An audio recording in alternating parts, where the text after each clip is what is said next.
Tough way to lose a game. That's all I got. I thought our guys absolutely competed their tails off. Our togetherness was great. Our effort, our intensity was great. The crowd obviously was awesome. We had a lot of good looks from the three-point line, and missed 23 of them, and that's not who we are. But besides that, and besides the physical presence that they present that we don't have a lot of answers for, we fought and clawed and really stayed with what we needed to do against what they were trying to do defensively, and Marcus took advantage of that. Davion hits 2 big free throws. Ronnie hits 3 big free throws, and we get beat on kind of a fluke play. Questions first for the student athletes. I guess Ronnie, first of all, was going through your mind on the play. First of all, where did Blewett get you, and then your mindset at the free throw line, especially after they called a timeout to the first one, kind of freeze you a little bit. Yeah. Well, it was a scramble in the paint because Marcus had just missed a shot, so it was an offensive rebound. So I was open on the wing. Marcus saw me at the last second, threw it to me. Blewett kind of hit my left arm and a little bit of my body. And right after that, Coach Mack told me, he brought me to the side and said, "This is why you've been in the gym. This is why you've been getting shots up." So just started that and knocked my shots down. Did he tell you that after Mack's timeout, after Chris Mack's timeout? As soon as it happened, because it happened right in front of our bench. So this is why you've been shooting. This is why you've been spending all that time in the gym, and it worked. Did it affect you in all the timeout at all? When you're in the huddle, were you thinking? Nah, I knew I was gonna make them.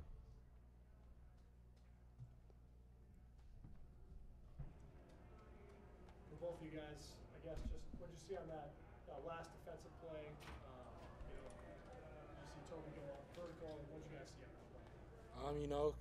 Goodwin's coming fast down the lane, and I felt he was a little out of control, and I think Ronnie and Toby did a good job of staying vertical and not fouling him. But the ref must have saw something different. We can't complain about it. We just got to keep playing through it.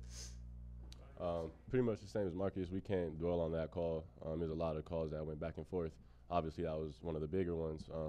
But on the last play, we saw Gooden coming down the lane, and it's a drill that we practice every day, jumping straight up, hands up. Like Marcus said, obviously the ref might have saw something different, but we tried. Good effort. Anything else for the student athletes? I just jumped in, so I don't know if anybody asked you about the stretch in the second half where I guess offensively there was just a little bit of a lull. You had worked so hard to get back into the game. I wondered, did fatigue play a part in that at all? Because I think you went maybe 4 or 5 minutes without a bucket. I would say, yeah, there's a little fatigue. My legs right now are feeling a little dead just because all the games been playing back and forth. But, it's just this time of the year is what you work for in the offseason. You just got to fight through it. And, we were kind of held our own on the defensive end even though we didn't get scoring.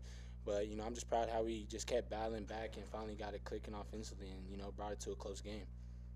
Yeah, Ronnie, what did you guys do defensively to kind of they had it rolling in the first half, and maybe to battle your way back in there? It seemed like that was kind of the key. Yeah, a lot of it was trying to keep it out of the paint. They had 20-something first half points in the paint, so we started trying to bother the big, bringing the double with our point, and just try to make them more uncomfortable and have a little bit more grit to our to our defense, and it worked.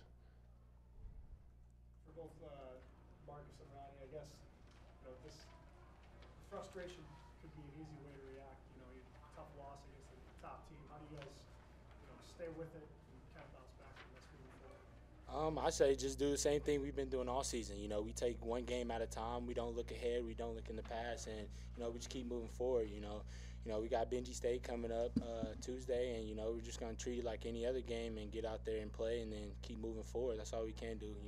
When you drought on a game, when you think about a game like this that you really want to win, and just keep sitting on, that's how you lose more games. So just keep playing. That's all I want us to do. Yeah, it definitely hurts. I'm proud of my guys. We definitely went out there and gave it all we had. So I'm really proud of our effort. But like Marcus said, you got to turn the page. You can't dwell on the past, and you can't look too much into the future. So take it one game at a time, and we'll be all right. One more for the student athletes.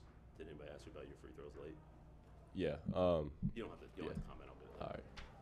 Any other last question? Thanks. Thanks, everyone. All right, Coach.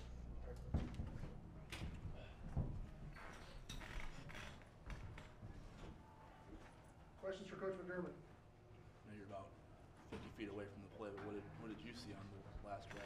I mean, I can't. You know, Taz fell early in the play. They ran a little screen to get him on the move, and Taz tripped or slipped or something. So, you know, we were going to switch that, and that put us in a tough spot.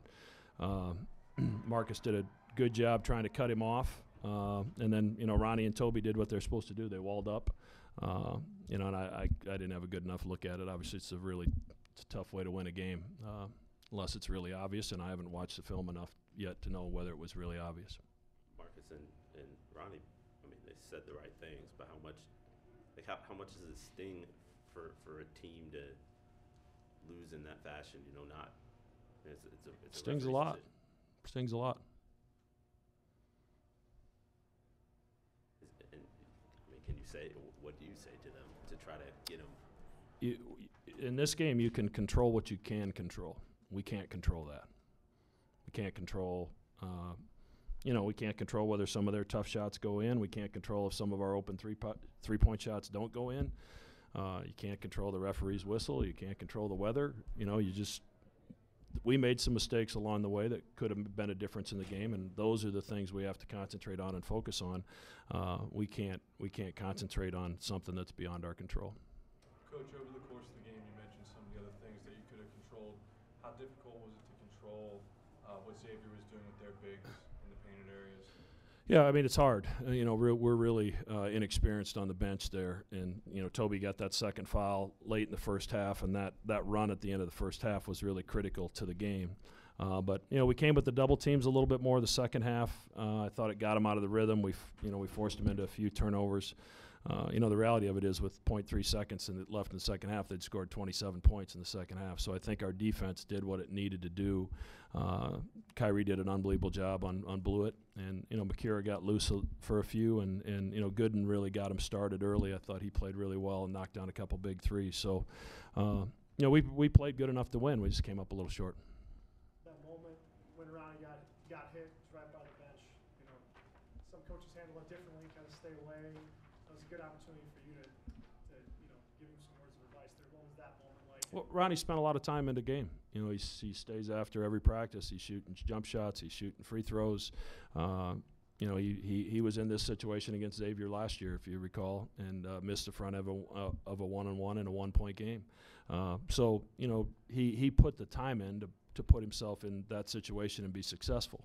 That situation doesn't happen by accident. It happens because of preparation, and I just reminded him of how much time he spent on it. You know, this is why you do what you do when you don't feel like doing it, so that when you're in this situation with an opportunity to win the game, that you're able to do that for your team, and obviously he stepped up in a big way. Two more for Coach. What did you notice about that stretch late in the second half where it was kind of a struggle to get points?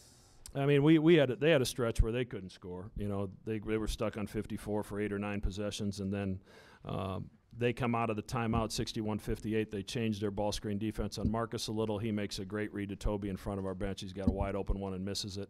Tyshawn has a wide open one in the corner and misses it. I think Marcus took a tough one, and then maybe Ronnie turned it over. So you know, we had some really good shots in there. We just didn't score. How about Marcus? That stretch kind of early in the second half, kind of clawing your way back. I mean, he was. Yeah, I thought he was pretty juiced up to start the game. You know, he had a couple turnovers where he almost jumped out of his shoes when he caught the basketball, and that's how you want, you know, your guys to be fired up for a game like this and an opportunity like this. But he settled down, and you know, we took advantage of the way Xavier was defending us, and obviously it takes away some of the stuff we'd like to do going to the basket. But you know, we feel like we've got two guys in Marcus and Kyrie that can, you know, if you're going to switch a big, that we can make you pay for that. And for the most part, we did make them pay. Just like I said, one basket short.